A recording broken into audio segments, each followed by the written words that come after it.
ఇంకా విశాఖపట్నానికి వచ్చేగల మా లక్ష్యం ఒకటే, గ్రేటర్ విశాఖపట్నం ఎకనామిక్ కారిడార్ని $1 ట్రిలియన్ ఎకానమీ చేయాలి. 1 ట్రిలియన్, 2.4 ట్రిలియన్లో 1 ట్రిలియన్ అక్కడ ఎకనామిక్ యాక్టివిటీ చేయాలని. హైదరాబాద్కి 30 సంవత్సరాలు ఏదైతే పట్టిందో అది 10 సంవత్సరాలు విశాఖపట్నం చేసి చూపించాల లక్ష్యంతో ప్రజాప్రభుత్వం పనిచేస్తుంది. దానికోసం విశాఖపట్నం ఎకనామిక్ కారిడార్ అని నామకరణం చేసి దానికి ప్రత్యేకంగా అధికారులను కూడా నియమించి ఇంటిగ్రేటెడ్ ప్లానింగ్ అంటే ఎయిర్పోర్ట్స్ కానివ్వండి, రైల్వేస్ కానివ్వండి, రోడ్స్, ఎడ్యుకేషన్ కానివ్వండి, కంపెనీలు ఎక్కడ రావాలి, ఎట్లా మొత్తం జోన్ ప్లానింగ్ చేయాలి. ఎట్లయితే గతంలో చంద్రబాబు నాయుడు గారిని హైదరాబాద్ని ఎట్లయితే ప్లాన్ చేశారో ఆ అప్రోచ్ తీసుకుని best in class, world class planning చేయాలి. ఒక పక్కన విశాఖపట్నంలో, అమరావతి ఈ రీజన్ రెండోది, మూడోది రాయలసీమ ఎకనామిక్ కారిడార్. ఇట్లా 3 స్పెసిఫిక్ ఎకనామిక్ కారిడార్స్ చేయాలనేది గౌరవ ముఖ్యమంత్రి గారు నిన్న ఆయనతో తిరిగి వచ్చినప్పుడు కూడా ఆయన చాలా క్లారిటీ ఇచ్చారు. ఇంతేకాకుండా మీరు చూస్తే స్పీడ్ ఆఫ్ డూయింగ్ బిజినెస్లో ఈరోజు ఆంధ్ర రాష్ట్రం నంబర్ 1గా నిలబడుతుంది. మేము ఎంఓయూల పైన కూడా సంతకాలు పెట్టట్లేదు, మేము టైం వేస్ట్ చేస్తున్నాం, మేము ఇమీడియట్గా ఎగ్జిక్యూషన్కి వెళ్తున్నాం. ఆస్లర్ మిత్తలతో ఇప్పటికి మాకు ఎంఓయూ లేదు, ఆంధ్ర రాష్ట్రానికి ఎంఓయూ లేదు, బట్ ఫౌండేషన్ నవంబర్లో చేస్తున్నాం.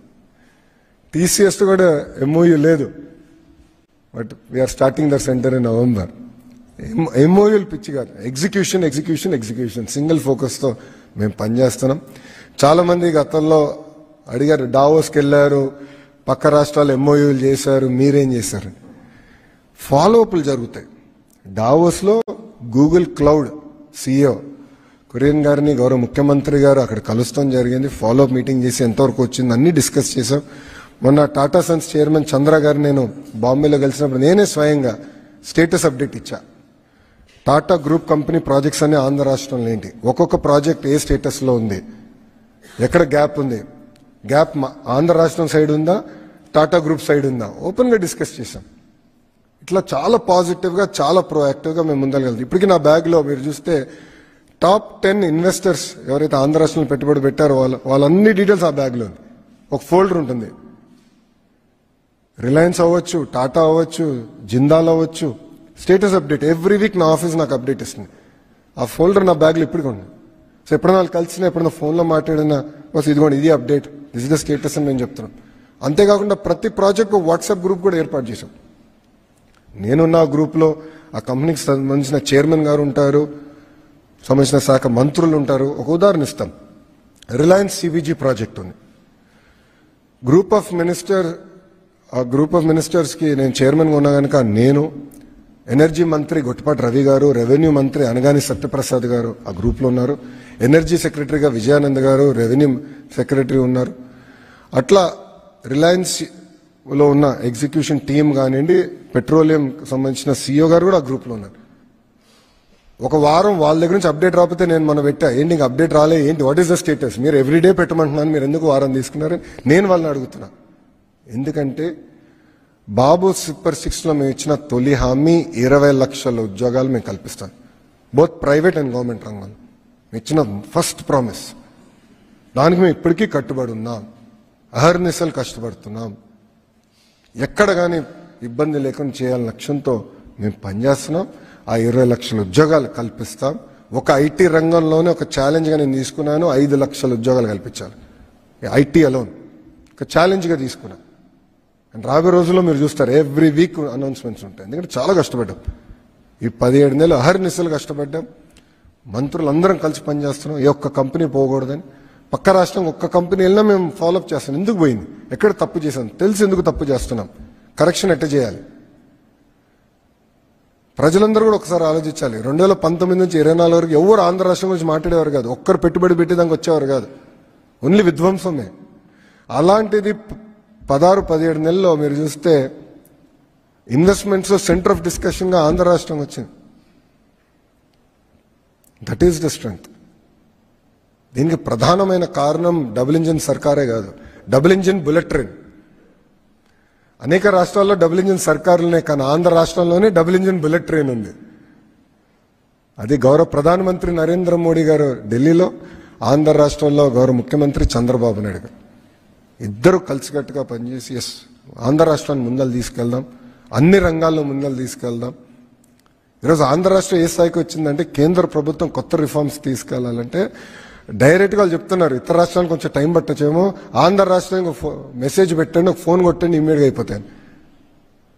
ఇట్లా మొన్న లేబర్ రిఫార్మ్ సంబంధించి మాకు ఫీడ్బ్యాక్ వచ్చింది. ఎలక్ట్రానిక్స్లో పెద్ద ఎత్తున మేము ముందరికి వెళ్ళాలి. నేను మంత్రి గారిని కోరినప్పుడు ఈ రిఫార్మ్స్ చేసేయండి, ఎవరైతే ఫస్ట్ చేస్తారో వాళ్ళకే ఛాన్స్ ఇస్తామని చెప్పారు. 15 రోజుల్లో చేసి చూపించాం, మేము 15 డేస్లో చేసి చూపించాం. ఇట్లా కష్టపడుతున్నాం. కానీ ఇదంతా సాధించాలంటే ప్రజల సహకారం కూడా చాలా చాలా అవసరం. మనందరం కలిసికట్టుగా పనిచేయాలి. కలిసికట్టుగా ఆంధ్ర రాష్ట్రాన్ని అన్ని రంగాల్లో నంబర్ 1 చేయాలని ప్రజలు కూడా నేను కోరుకుంటూ, ఇప్పుడు మీడియా మిత్రులకి ఏమైనా ప్రశ్న ఉంటే దానికి సమాధానం చెప్పేదానికి సిద్ధం.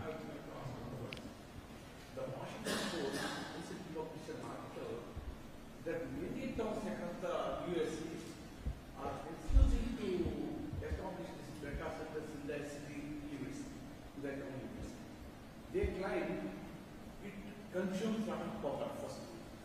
Second, it consumes a lot of water.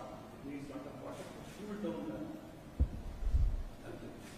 So they have taken unanimous decision in their council meetings not to entertain data centers in their city limits, their town limits. Not one, a number of towns across the US. Washington published paper. Second thing, it also claims to run the show. So there will be no further employment. They give employment only for the construction. After the construction, once the show runs, they don't have any personnel. No, there will be no employment possibilities. These things I would like to get clarification. Clearly they are content. We are not content. Clearly those cities are very content in life. We are not content. We are hungry for investments. There is a very big difference. That is the unfortunate thing. Please allow me to finish. You have asked a question. You should give me a chance to answer the question. I am very clear.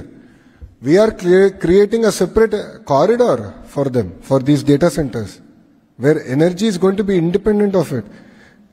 There is no second thoughts about it. Power prices are not going to go up. We are the only state in India that is reducing power prices. 13 paise we have reduced. 2, water once charged, they recycle that water. 3, it is not just about the jobs that a data center creates. It is about the greater ecosystem that a data center creates. It is called edge computing for a reason. Lot of companies, lot of financial services companies want to be closer to these centers for the single reason that their computational speed, every millisecond matters. So it's unfortunate that certain cities globally don't have the leadership vision to create a 25x multiplier. Because the AI is here. Either you embrace it or you get replaced. The two things that are going to happen.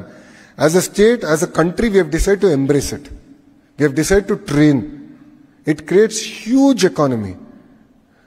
I'll give an example of it. Entertainment industry.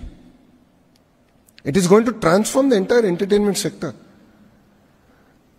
You know, masters like A.R. Rahmanji are working with companies like Google to look at how is this going to transform and how can we create next generational talent in this space. It is going to transform.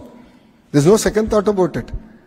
And a government which has vision, which has clarity to create a multiplier impact based on this. నేను ఏమన్నానంటే Google లాంటి సంస్థలు మాతో coordinate చేయాలి. ఇప్పుడు యాప్షీ ఉంది, మాకు body ఉంది.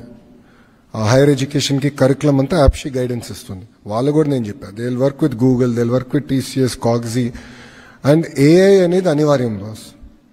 Either you embrace or you are going to get replaced. రెండు జరుగుతాయి దీంట్లో. మనం ఎంబ్రేస్ చేద్దాం.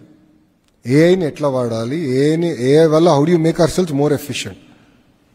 అండ్ ఇది కేవలం ఒక ఐటీ సెక్టర్కే కాదు, ఈవెన్ MSMEస్కి. మేము మన రతన్ టాటా ఇన్నోవేషన్ హబ్లో MSMEస్కి కూడా యూజ్ ఆఫ్ ఏఐ వల్ల how can they improve the turnover. I'm working with organizations like TiE. And వాళ్ళకి ఏం చెప్తున్నా అంటే, ఓకే 10 కోట్లు ఉంది టర్న్ ఓవర్, అది 100 కోట్లు ఎట్ట చేయాలి, 5 లక్షలు ఉంది 50 లక్షలు ఎట్ట చేయాలి.